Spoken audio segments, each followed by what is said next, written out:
Hello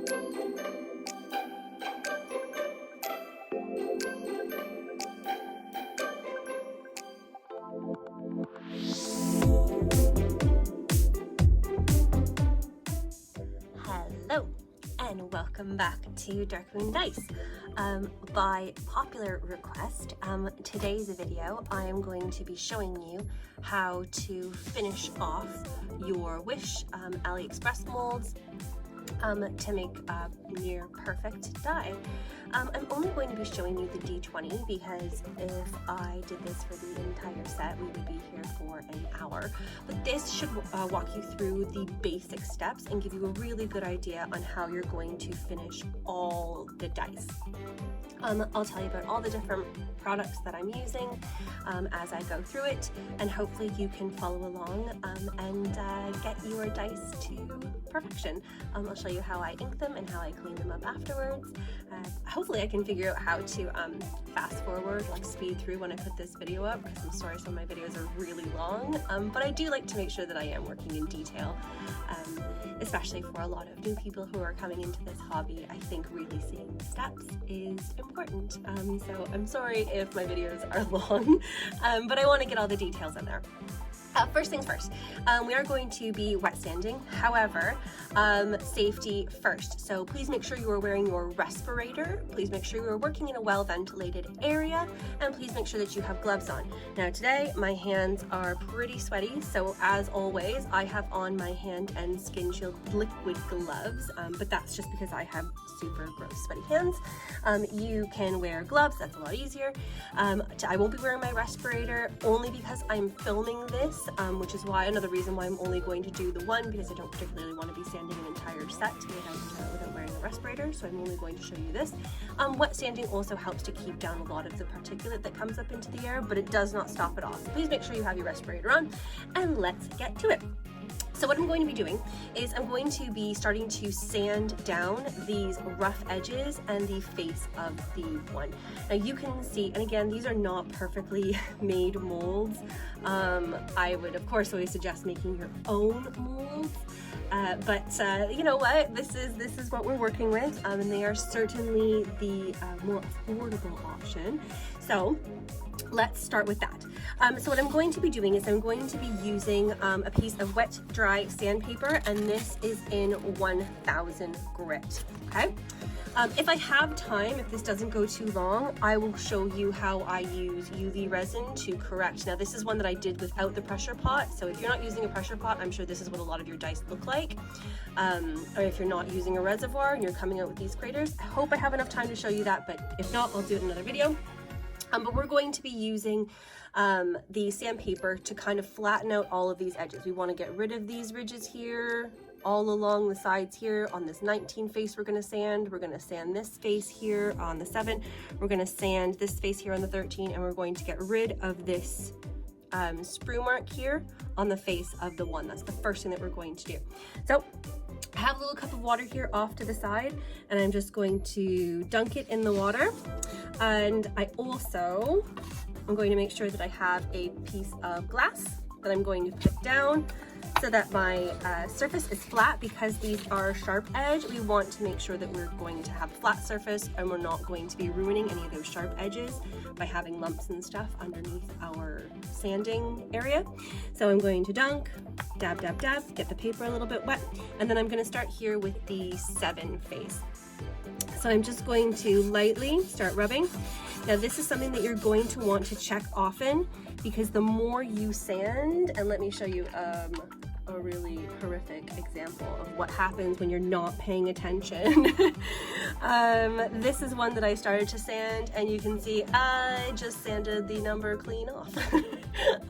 My husband was talking to me and I was just not paying attention, and yeah, so that's in the damage pile. Right, so we want to make sure that we're keep checking it. Sorry if my lighting's a bit off right here, but you can see the ridge is still there, so I'm going to keep going. We just want to get rid of that ridge until we have a flat face, so I'm going to just lightly sand back and forth. Don't want to get rid of the number. and there we go. So a nice flat face, and we can always come back and we can finish it up. We don't want to overdo it, so go slow. Right, so same thing, I'm going to turn my die. Now I'm going to do the same thing on the 13 face to get rid of that ridge. I'm going to work on the one side last.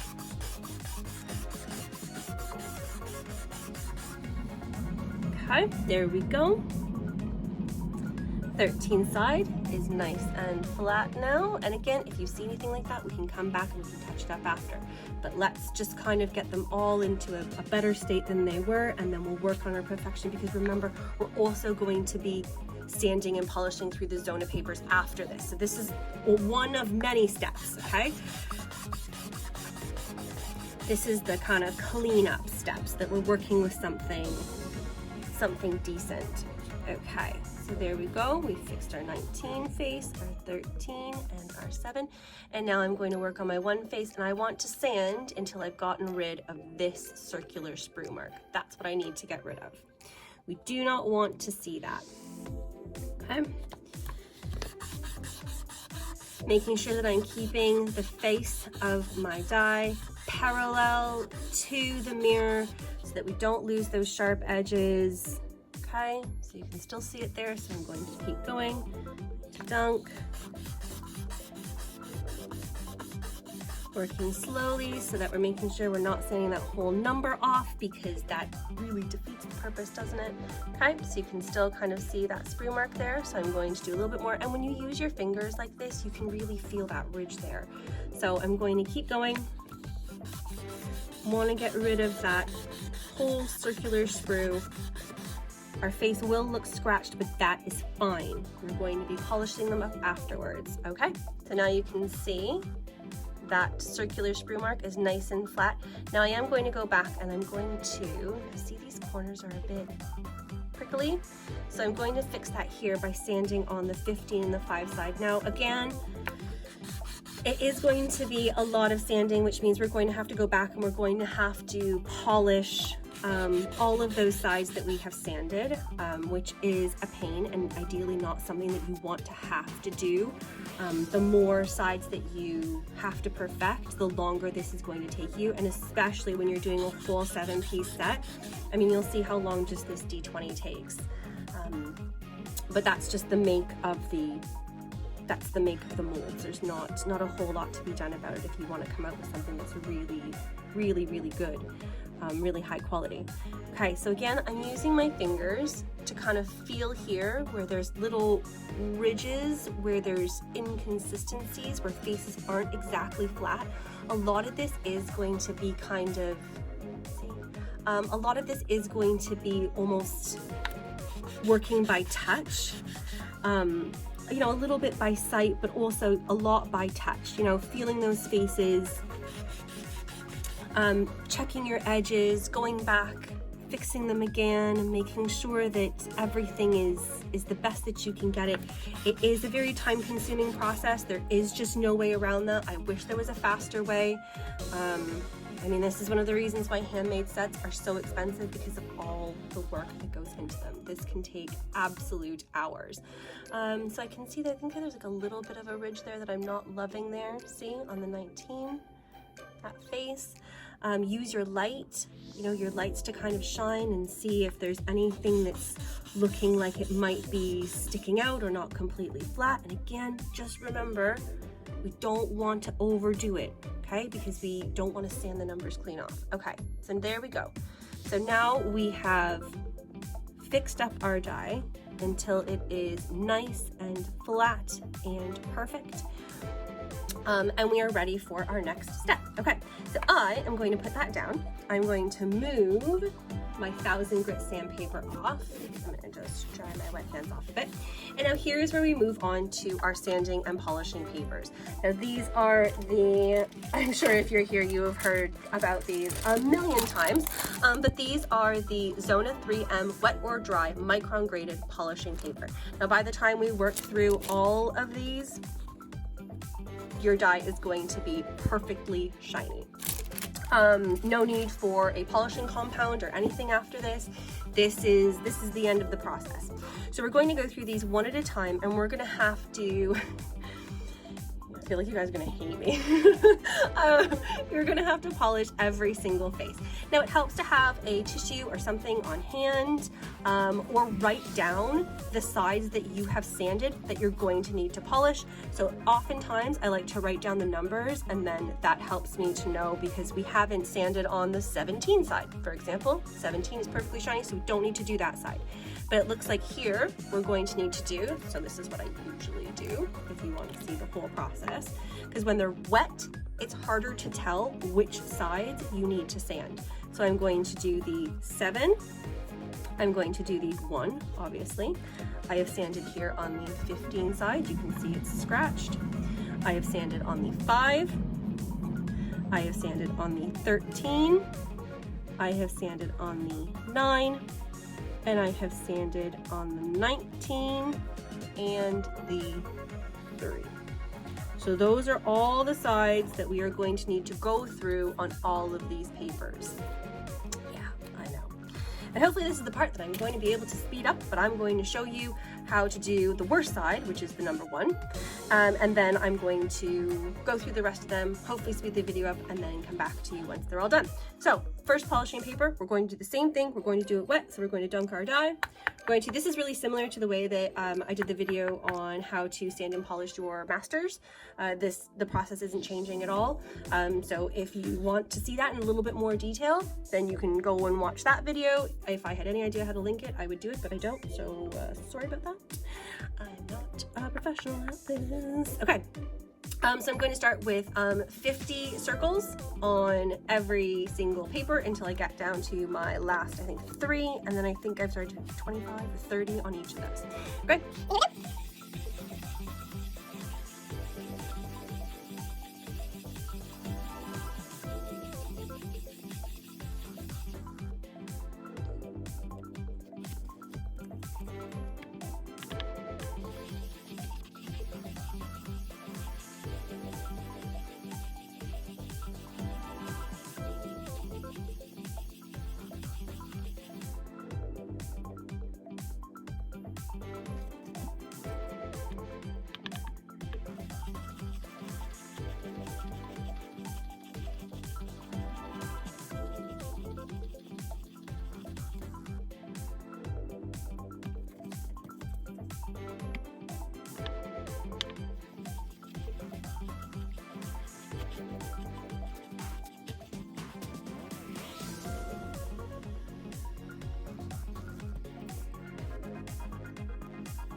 Here we are at the end of the 1 face.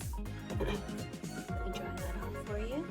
And you can see that it has been perfectly polished.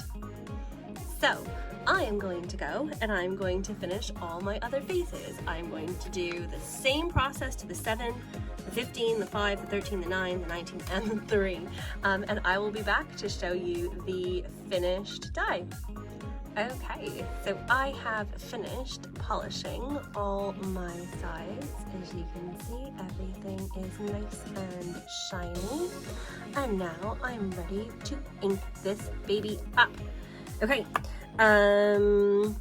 if you're wondering what's on my nails, I have done a black gel polish, and on this side I have used Grandeur from Solar Color Dust, and on this side I have used Magnificence. It's the same stuff that I put into dice, except sometimes I like to put it on my nails, then you can see what the kind of color shifts are. So you can see this is kind of like a greeny gold blue, and you can see this is kind of like a gold, is that magenta pink? I don't know. And yes, I've messed them up because I'm not great at painting my nails and not hitting my hands into the lamp.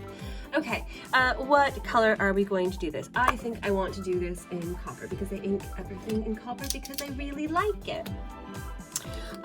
So for my inking, I'm going to be using the Krylon copper leafing pen.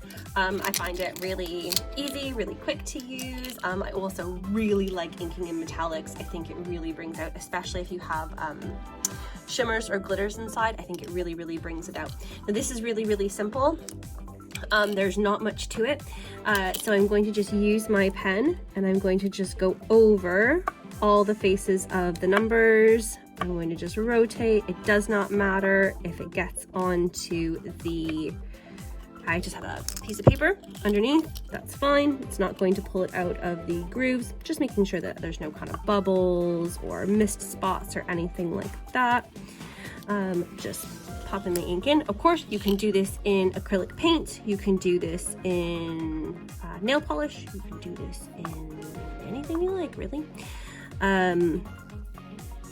I just find that these copper leafing pens, which again aren't cheap, I got these from Michael's when I was in Canada. I think if you're in the UK, you can order them on eBay, I believe, but they're one of my favorite pens to use, especially if you, like me, are obsessed with inking everything in metallics. Okay, and we are going to, well, that's one done, one out of an entire set. We are going to just leave that to dry. So I'll be back in 10 minutes once that is all dry. Okay, so here is the last part. We're going to remove all the extra ink junk that I've left all around it because I am a messy, messy painter. I have a cup here of just isopropyl rubbing alcohol, 99%, and I'm just going to use a tissue that I folded into a peak. You can use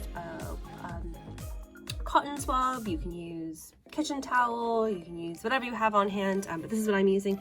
And I'm just going to dunk it in, and then I'm just going to rub the excess off. Turn, keep rubbing. Simple as that. Now obviously this is just 1 out of 7 dice that you will be doing. So I mean, just, you know, do this process over and over and over again until you have finished an entire set. The only thing here about the metallics is sometimes they can leave, see that kind of metallic sheen on it. So make sure when your tissue starts to get soaked, we're just going to flip it, use a clean part, and then we're going to make sure that we've wiped off all the kind of excess metallic paint that's on there. We don't want that. See, you can see when there's more coming off. If you want to, I mean, again, try and get a clean spot on your tissue and then just keep wiping until it is perfect and clear and there's no more kind of copper residue. Can take a while. I think I gotta put my bungee on the other side. Okay. Alright. That is looking pretty good to me. Okay. And again, I do have some copper on my fingers, so that's probably not helping as I go around and try and clean this off. I'm probably just putting more on. But if you want to, change your gloves. keep changing your gloves. Okay.